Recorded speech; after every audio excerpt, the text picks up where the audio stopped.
Hello, and a very warm welcome to yet another delightful edition of the program, CAC Weekly. A weekly program that keeps you abreast on the activities and the achievements of the Corporate Affairs Commission. I am Amina Jibril. Now, coming up, as the CAMA 2020 sanctions e-meeting, we put a searchlight on the concept. CAC complies with WHO dictates, administers second jab of COVID-19 vaccine to interested staff, plus Registrar General renews commitment to constant training and retraining of staff. We'll be right back after this break. Do stay with us. Welcome back. Now we begin with health matters. In compliance with the dictates of the World Health Organization, WHO, which encourages government and agencies to ensure fair and equitable access to vaccines and ensure every country receives COVID-19 vaccine and roll them out to protect their people, starting with the most vulnerable, the Corporate Affairs Commission completed the administration of the second dose of the vaccine on interested staff. It would be recalled that the CAC had kick-started the rollout of the first dose of the vaccine on the 14th of April 2021. Now, the WHO on its part says, while it was working tirelessly with partners to, amongst others, deploy safe and effective vaccines, equitable access to safe and effective vaccines was critical to ending the COVID-19 pandemic. And while describing safe and effective vaccines as the game-changing tool, the WHO enjoined citizens to prioritize the habit of wearing masks, cleaning of hands, ensuring good ventilation indoors, social distancing, and avoiding crowds. WHO, however, said being vaccinated does not mean throwing caution to the wind and putting everyone at risk, particularly because research was still ongoing into how much vaccines protect not only against the disease, but also against infection and transmission. CAC Weekly reports that 280 staff were vaccinated during the first exercise, and as at the time of this report, a total of 190 staff received the second jab in the head office. Bukola Adeyomoye of Exceptional Health Integrated Service tells us more about the exercise. Basically, what the second dose entails is for people to come in, submit their card, and that means they will need to upload. They will download the first details, the details that was entered for the first dose. When they download it, they will ensure that all the details are intact: the name, the date of birth, the address, your phone number. So once that is done, that is also to confirm that you actually got a first dose, because without the first dose, there's no way you will be given the second dose. So once all those are confirmed, they will collect an update on their system and send the enrollee to the nurse, who now administer. You're fully vaccinated according to AstraZeneca vaccine, which directs right now that everybody must be vaccinated with the first and second dose. Also, some of the recipients who spoke to CAC Weekly described the experience as pleasant and therefore enjoyed others to submit themselves for the free vaccination against COVID-19 pandemic. Everything is based on someone's feeling. If you have that, if you are waiting yourself about it, I think after taking the vaccine, inside you, you're already feeling that you will have pain. Or people, as many as people, they fear that many people will die, but still nothing happened. I encourage people to go out and take their vaccine. I did not notice any side effect within me, but I don't know about others. But for me, nothing. My experience with the vaccine was peaceful, even though the first one that I took actually Shook you? Yeah, shocked me to the extent that I have to take paracetamol before I got okay. But the second dose that I took yesterday, honestly, it was okay. Nothing. I didn't experience any abnormal. It was okay and it was fine. Very beautiful. And I'm calling on each and every staff. to please submit itself and take the vaccine. Well, my experience is awesome, it's good. I've not felt there's no side effect for me, only that my fluid consumption increased, which is good for me and for the body. So aside from that, I didn't feel any side effect. And only a little cramp, which is usual after taking a jab. Aside from that, I'm good. I took the second jab of the vaccine today. That's the 9th June 2021. And my experience is not an unpleasant one. It's pleasant as far as I'm concerned. And I have not felt any adverse effect of the vaccine on me, unlike what a few of my colleagues said about the effects. Of course, it varies from one system to the other. Our systems are not the same. The way we react to drugs or vaccines are not the same. So to that extent, I think it's a laudable thing in the commission. I have done the needful by taking the vaccine, and I will also want to encourage the people that are doubting it to take the vaccine. And now, from improving the health of its greatest assets, we move on to the efforts the Commission is making to further improve the managerial quality of the workforce. On the 9th of June 2021, the CAC commenced the training of senior executive staff through a 3-day exercise titled Capacity Building on Strategic Management for Senior Management of the CAC.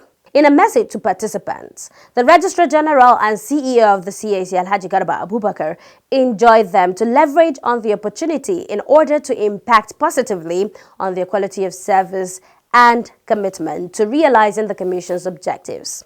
Participants at the event include directors and deputy directors drawn from all offices of the Commission around the country.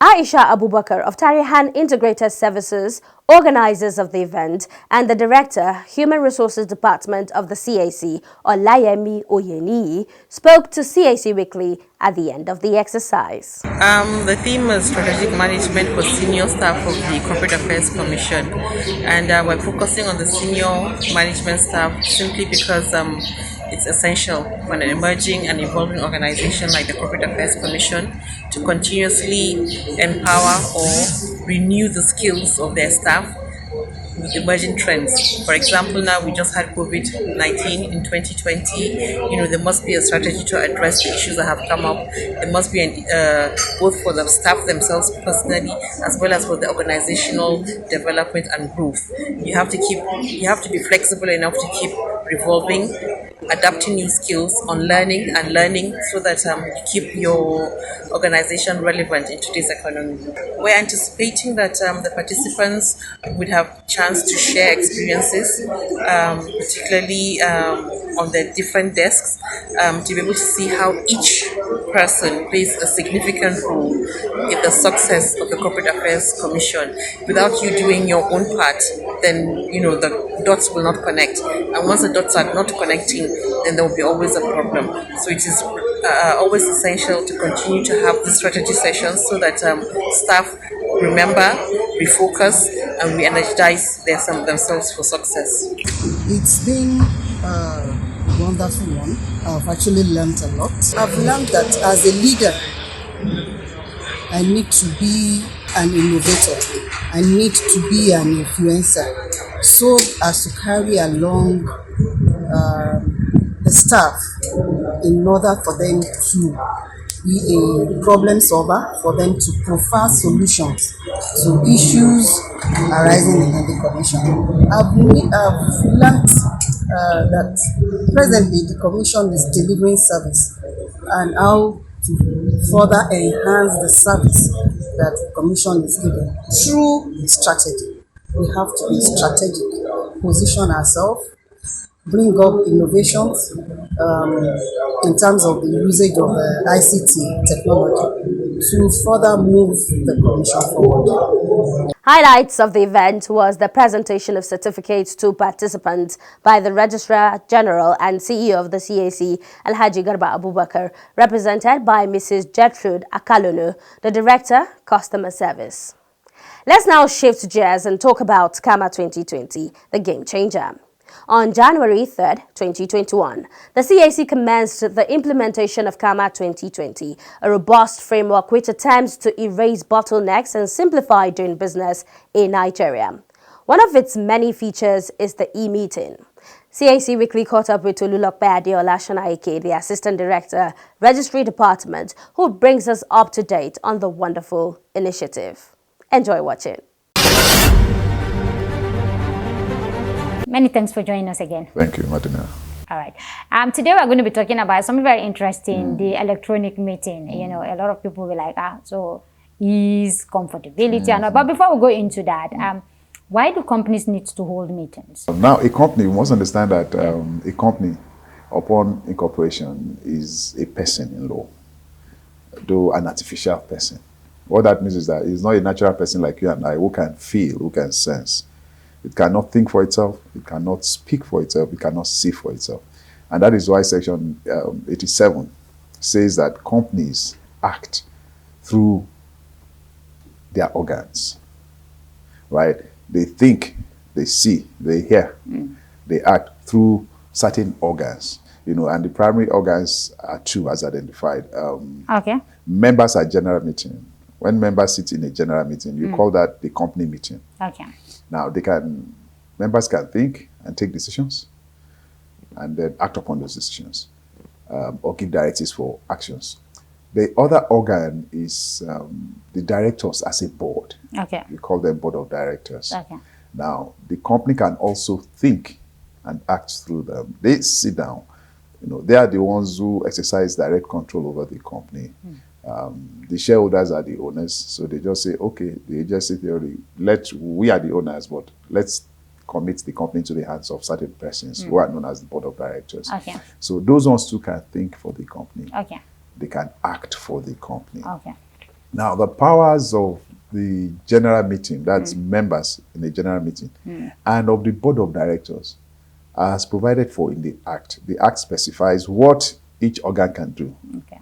There are instances where... I'm sorry to jump in here. We also have something like committee of the board. Yes. That's the third yes, organ. I was going to come to that. I was going to come to that. Okay. Now, I'm still... Because these are the primary organs. So, okay. These ones derive their powers directly from the Act or from the articles. So, the articles can say, okay, members, it will need members meeting to do this, to decide this, to do this. It can say, in certain cases like this and this and this, directors can act. Now, the third one you have talking is another level, and that is a delegated organ, right? The law also allows sections 87 and 289 that directors can delegate their powers to committees, right? So why it is not a primary organ, it is a delegated authority. Okay. So who constitutes this committee? It is the board. Okay. It is the board. Okay. You know, the board can delegate its powers generally to the chief executive officer, who you call the managing director, or to committees. You know, because the board cannot by itself directly just run the company. So it will have to walk through some other organs, committees. And this is important because there are many aspects to company administration. And diversity and inclusion will help you, you know, particularly your governance aspect of it. So you have committees which will be made up of members of this board of directors. To each committee will have a director, at least one, you know, as its members. Now, the powers of the committees, like I said, is derived from the board of directors. Okay. Yeah. But meetings will apply to big companies, not a one-man company, or the private companies, isn't it? like you just asked, a man cannot hold a meeting with himself. That's what I'm If asking. you are just a single. So the exemptions, yes, to meetings will only apply in the case of the single member company. The single member company, right? But generally, the law recognizes 3 types of meetings for companies, and they are all described as general meetings, right? The first one is what you call the statutory meeting. Now, that is required under Section 235 of the Act, that all public companies, this applies only to public companies, right? And the companies must hold, the public companies that is, must hold this meeting within 6 months of its incorporation, right? So that applies only to public companies. So if you're a private company, you don't need to hold a statutory general meeting. Now, the other kind of meeting is what you call the annual general meeting. Now, the annual general meeting applies to all companies except small companies and companies with single member.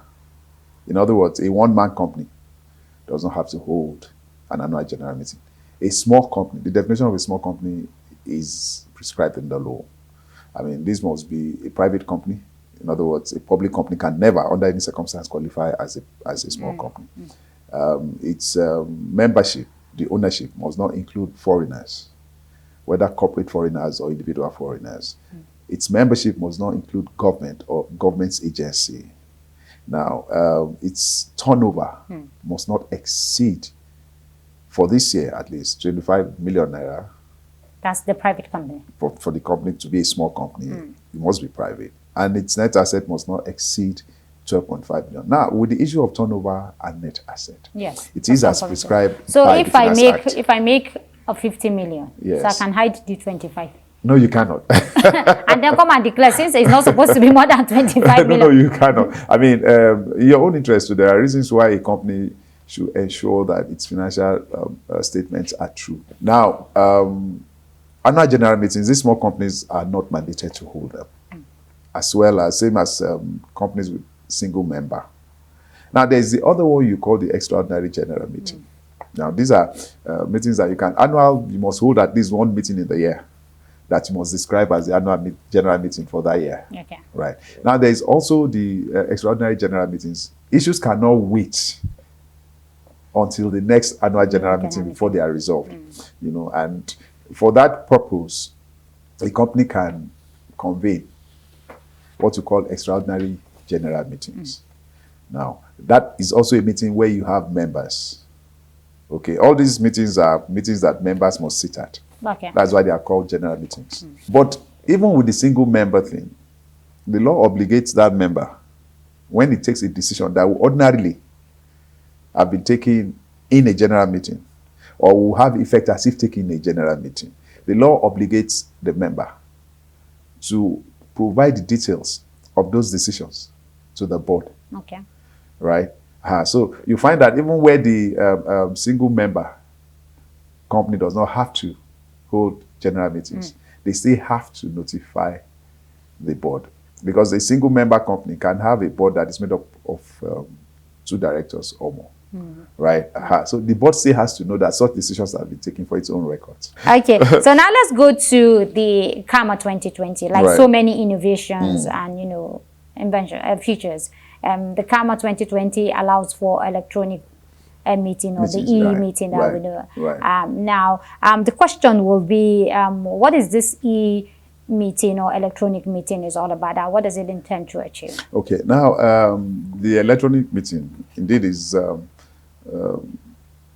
new feature, in company administration, and governance, introduced by Section 240, subsection 2 of CAMA, Company and Allied Matters Act, the 2020. What e-meetings mean is simply electronic meetings, meetings that you hold online in the virtual space, as opposed to the physical in-person meeting. Right. Now, talking about the objectives, what does the law seek to achieve? Before we go to that, some people will say, CAMA 2020 is really futuristic. It saw the coming of COVID, that everything has to be online. We saw a new wave of online Zoom meetings and all of that. I mean, I would say it's rather like an epiphany. It should have appeared. I mean, at the time this law was being put together, truth was that nobody foresaw the coming of COVID. Nobody knew COVID was going to happen.